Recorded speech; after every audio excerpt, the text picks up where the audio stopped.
महाराष्ट्र राज्य क्रांतिकारी जनरल कामगार यूनियन की ओर से आज वार्षिक आढावा बैठक ली गई। सम्मान कष्टाचा आनंद उद्याचा, यही सोच को लेकर आज जनरल कामगार यूनियन की बैठक ली गई।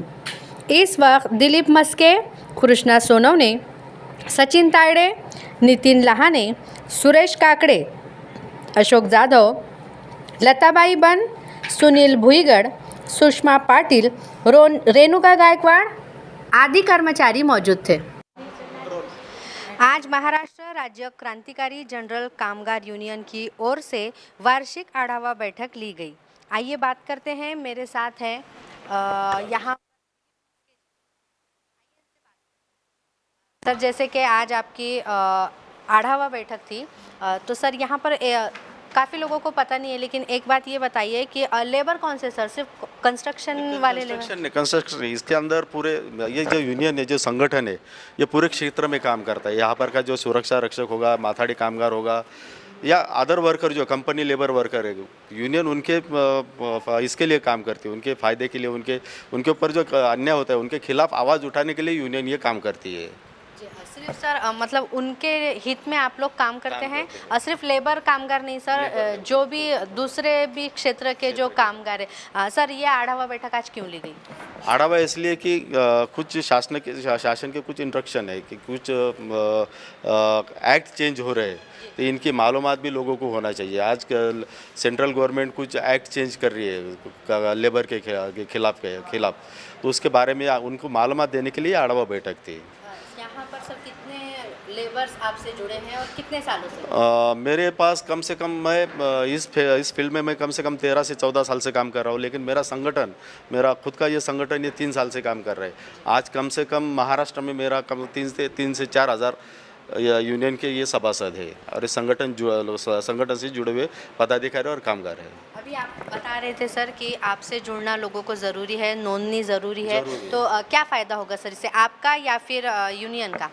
यूनियन का नहीं, इसके अंदर लेबर को, हमारे को जो गवर्नमेंट के स्कीम्स है उनके तरफ कुछ यहाँ पर क्या हो रहा है कि कुछ गलत काम हो रहे हैं, तो उसके खिलाफ हमको थोड़ा सा अन्याय, हमने वैसे ही कुछ गवर्नमेंट को हमने इसके खिलाफ हमने बताया भी और गवर्नमेंट को दिखाया भी हमने कि यहाँ पर ये ठिकान पे ऐसे गलत काम हो रहा है, तो ये काम ऐसे गलत काम होना नहीं, और कामगारों को जिनके जो फैसिलिटी गवर्नमेंट दे रही है वो उनके तरफ पहुँचने बहुत ज़रूरी है, और इसके बारे में इनको मालूमात देना और इनको गाइडेंस करना ये हमारा काम था। अभी आपने बताया था सर कि 30 से ज़्यादा स्कीम में लेबर यूनियन बैठते हैं, जैसे कि इनके घर के बच्चों को या बीवी को जो पढ़ाई का खर्चा है, या जो अगर कोई हादसा होता है तो उसके लिए, तो इसके बारे में क्या कहना चाहेंगे सर? गवर्नमेंट ने ये बीओसी जो कॉरपोरेशन गठित किया है, उसके अंदर बहुत सारे वर्कर आते हैं। इसके अंदर ये मिस्त्री काम करने वाला या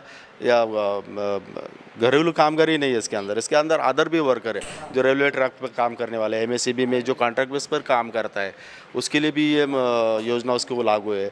जो सुरक्षा रक्षक है उसके लिए भी ये योजना लागू है। जो इसका काम करता है, टावर का काम करता है, बीएसए आपने टेलीफोन टावर का काम जो करता है उसके लिए योजना चालू। ये पेंटर है, कारपेंटर है, इनके लिए ये योजना में ये मंडल में इसके अंदर फैसिलिटी उनको उपलब्ध हो सकती है। सर, सभी लेबर्स को आप तक आने के लिए क्या करना होगा, क्योंकि बहुत सारे लेबर्स को, मुझे नहीं लगता कि सभी लेबर्स को ये स्कीम्स या आप तक आने का ज़रिया पता होगा। अगर जिसको नहीं पता है तो उन्हें क्या करना चाहिए? हम हमारे संगठन की तरफ से हमारे जो पदाधिकारी है, हम उनको ये इसके बारे में हम लेबर तक उनको जाने को कहते हैं, और उनको ये योजना कैसी है ये उनके तरफ हम पहुंचाने का ये संगठन के तरफ से हम काम करते हैं। इसके लिए और कोई चीज़ है अवेयरनेस के लिए सर, कि बाकी के लेबर आप तक आए, क्योंकि हज़ारों लाखों लेबर ऐसे सर जो इस सब स्कीम से वंचित है? अभी आपका जो चैनल है, आपकी भी बहुत हमारे को मदद हो जाती है। अगर ये न्यूज़ अगर कल फ्लैश, समझो कल हमारे ग्रुप में हम सब तरफ इसको हम पब्लिश करेंगे, आपके तरफ से भी हमको बहुत योगदान मिलेगा कि ये न्यूज़ लोगों के तरफ जाएंगे, और हमारा जो पदाधिकारी हर कामगार के तरफ जाएगा और उसको ये मालूमात देंगे। सर मेरे को एक सवाल आपसे ये है कि जैसे कि मशीनरी बहुत निकल गई है सर, जैसे कि पहले स्लैब डालना अगर होता था तो कम से कम 100 लोगों को काम मिलता था, लेकिन सर आज मशीनरी की वजह से सिर्फ कंस्ट्रक्शन के क्षेत्र में नहीं सर, बाकी कंपनीज में भी हम देख रहे हैं कि इंसानों की जगह मशीन ले रही है। तो सर क्या देखते हैं सर, आप इस चीज़ को किस तरीके से देखते हैं और आगे भविष्य में क्या होगी इसकी स्थिति? अभी क्या डेवलपिंग और होना बहुत ज़रूरी है, और अगर भारत अगर डेवलप नहीं करेगा तो उसका विकास भी नहीं होगा। जैसे जैसे नए नए कुछ समझो मशीनरी आएंगे तो उसको अपने को एक्सेप्ट करना ज़रूरी है, और उसको तो वर्कर लगेगा ही ना। जब उसको काम करना है तो वर्कर भी उसके अंदर मेरे ख्याल से उसको ये कर लेंगे, उसको कैसा चलाना है, उसको कैसे ये करना है, ऑपरेट करना है, ये सब वो सीख लेंगे। और अपने को जो जो नए आएंगे, गवर्नमेंट जैसे जैसे अपना विकास होते जाएगा तो अपने को उसको एक्सेप्ट करना बहुत ज़रूरी है, क्योंकि उसको खिलाफ भी अपन नहीं कर सकते। मेरे साथ है गंगाधर जाधव जी, आइए इनसे बात करते हैं। क्या कहना चाहेंगे सर, आज आपकी जो आढ़ावा बैठक ली गई इसके बारे में क्या कहना चाहेंगे? आज की हमारी महाराष्ट्र राज्य क्रांतिकारी जनरल यूनियन की जो बैठक बुलाई गई है, इसमें खुशी की बात ये है कि औरंगाबाद के साथ पूरे मराठवाड़ा में से जो भी हमारे भाई बहन यहाँ पर आए हैं, तो this is the type of awareness to give the and utilise the amount which is paid by government for the labour and their families.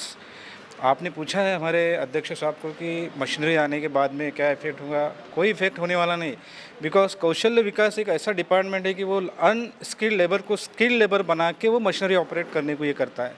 और बाकी के जो डिपार्टमेंट है जो अनसैलरीड, मैं सैलरी डिपार्टमेंट में लेबर वेलफेयर बोर्ड के अंदर मैं एक्स डायरेक्टर रह चुका हूँ, कि जो सैलरीड एम्प्लॉयड को विविध वेरियस टाइप्स ऑफ बेनिफिट देते हैं, as like a scholarship, mediclaim, then also this unskilled salaried employment also getting their benefit through इमारत बांधकाम BOC। तो यही खुशी की बात है कि इससे ज़्यादा से ज़्यादा आप लोगों का भी हमको बहुत सहकार्य चाहिए, मीडिया का, बिकॉज मीडिया के थ्रू जो अवेयरनेस होता है एट विद इन 1 सेकेंड, जो पर्सनली ग्राउंड लेवल पे हम नहीं कर सकते, then also we are trying our best. And और ये संगठन जो हमारी है ये बहुत तरक्की करेंगी। और हमारे अध्यक्ष है हमारे बाकी के अशोक यादव साहब, कमलेश दाभाड़े साहब, जो विंग है हमारी, इसके अंदर इमारत बांधकाम के तो है, मगर इसके अंदर साहब ने मुझे इन्वॉल्व करके, खास करके मस्के साहब ने मुझे LWF लेबर वेलफेयर फंड का, जैसे हमारी ताई बेटी है कि जो संगठित कामगार है जिसमें आप लोग भी आते हैं, you are also deducting labour welfare fund half yearly, so you can also take this benefits. तो इसमें ये एक विंग ऐड होने से क्या हो जाएगा कि बैलेंस हो जाएगा। और हमने, हमारे संगठन ने, हमारे अध्यक्ष साहब ने एक ही केंद्र बिंदु रखा है, कामगार, all are involve in that. मैं यही बोलूँगा। शुक्रिया। आइए, एक महिला है मेरे साथ, इस यूनियन के जो आढ़ावा बैठक हुई थी, शहर अध्यक्ष है, आइए इनसे बात करते हैं। क्या कहना चाहेंगे आप? मैं ये कहना चाहूँगी कि जो मैं कुछ काम कर रही हूँ गरीब के लिए, जैसे कि मैं कामगार के, जैसे गरीब लोगों के लिए कुछ गवर्नमेंट की तरफ से देना चाहती हूँ। जैसे डिलीवरी के फॉर्म भरना, उनको डिलीवरी के, उसके बाद तुम्हारे बच्चे के पढ़ाई के लिए पैसे देना, स्कॉलरशिप देती हूँ।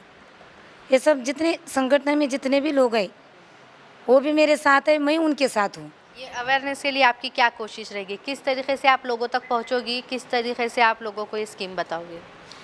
मैं ऐसे शहर में भी और गांव में भी जाती, ग्रामीण भाग में भी जाती हूँ, मीटिंग लेती हूँ। पहले मीटिंग लेने के बाद उनको सब कुछ बताती हूँ कि आपको ये स्कीम मिलेगी, स्कॉलरशिप मिलेगी, डिलीवरी के लिए मिलेगा। उसके बाद तुम्हारा आगे की जो प्रोसेस है वो सब गवर्नमेंट के हिसाब से मिलेगा, टप्पे टप्पे से आपको सब कुछ मिलेगा। उसके बाद वो बोल देते कि हमको इसमें क्या फ़ायदा है, और तो इसमें कम से कम 28-29 फ़ायदा है, वो सब मैं उनको बता देती हूँ। अभी तक कितने लोगों को मिला है आपके ज़रिए से? कितने औरतों को फ़ायदा मिला है? कम से कम 200-300 लोग मेरे पास अभी इस वक्त तो है, ये लोगों को मिल चुका है। तो अभी और मेरे पास आ जाते हैं, बोलते हैं कि हमको ये होना वो होना। मैं बोलती ठीक है, आपको सब कुछ मिलेगा, आप ये कामगार के फॉर्म भरो। तो मेरे पास बहुत आते हैं, मतलब कामगार के आते हैं, इलेक्ट्रॉनिक के आते हैं, कोई पेंटर के आते हैं, सब काम करने वाले मेरे पास आते हैं। उनको सब कुछ सुविधा मैं देती हूँ बस उतना ही। यहाँ पर सभी क्षेत्रों के जो लेबर्स है उनके लिए यहाँ पर लेडीज़ की डिलीवरी से लेके बच्चों के पढ़ाई का खर्चा, कोई हादसा अगर फील्ड पे होता है तो उसका भी खर्चा यहाँ पर सभी स्कीम में दिया गया है। आप ज़रूर देखें कि यूनियन के जो लेबर्स होते हैं उन्हें क्या क्या फ़ायदा इनके ज़रिए मिलता है और आप भी ज़्यादा से ज़्यादा लोग इस यूनियन से जुड़िए।